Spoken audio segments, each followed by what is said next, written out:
Se a Bíblia diz que o que entra pela boca não contamina o homem, por que restrição na alimentação?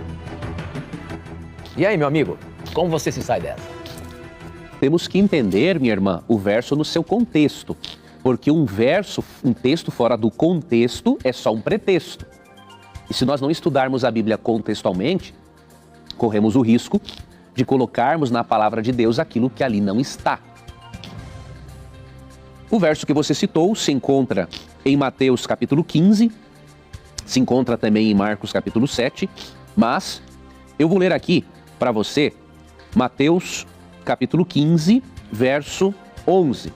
Não é o que entra pela boca o que contamina o homem, mas o que sai da boca, isto sim, contamina o homem. E no texto paralelo de Marcos diz, né? E assim considerou puros todos os alimentos. Agora, eu lhe pergunto, podemos interpretar o pensamento de um autor com base numa linha do que ele escreveu? Não podemos. Então eu quero lhe ajudar, minha irmã, a não cair neste erro. Interpretar as palavras de Cristo com base numa linha daquilo que foi registrado.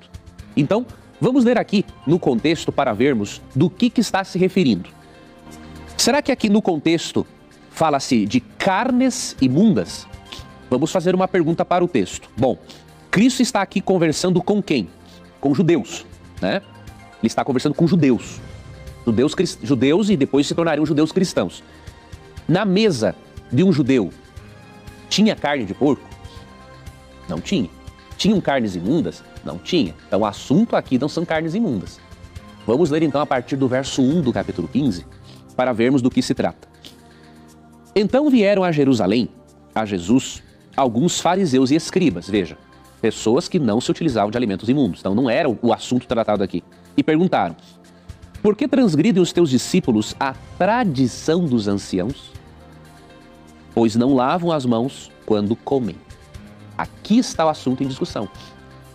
O assunto não era Levítico 11, em relação às carnes imundas. O assunto era a tradição dos anciãos. E o que era a tradição dos anciãos? Comer ou não com as mãos por lavar num ritual de purificação. Eles lavavam as mãos num ritual de purificação para não correrem o risco de pegar um alimento, contaminar este alimento moralmente, ingeri-lo e se contaminar e se tornar impuros. Este é o contexto. E aí quando Cristo diz, não é o que entra pela boca o que contamina, mas o que sai, os pensamentos adúlteros, as maldades e tudo mais ali no contexto, ele não está se referindo a carnes imundas, mas ao ritual de purificação que fazia parte da tradição dos anciãos. Então, no contexto de Marcos, quando ele considera puros todos os alimentos, ele considera puros todos os alimentos, mesmo que você os coma sem lavar as mãos no ritual de purificação. E isso se confirma aqui, ó, no versículo 18 ao 20 do capítulo 15. Mas o que sai da boca vem do coração, e é isso que contamina o homem. Porque do coração procedem maus desígnios, homicídios, adultérios, prostituição, furtos, falsos testemunhos, blasfêmias. São estas as coisas que contaminam o homem, mas o comer sem lavar as mãos não o contamina. Percebeu como é claro o contexto? Aqui não diz aqui, ó. São estas coisas que contaminam o homem, mas o comer carnes imundas não o contamina. Não é esse o assunto. Mas o comer sem lavar as mãos não o contamina.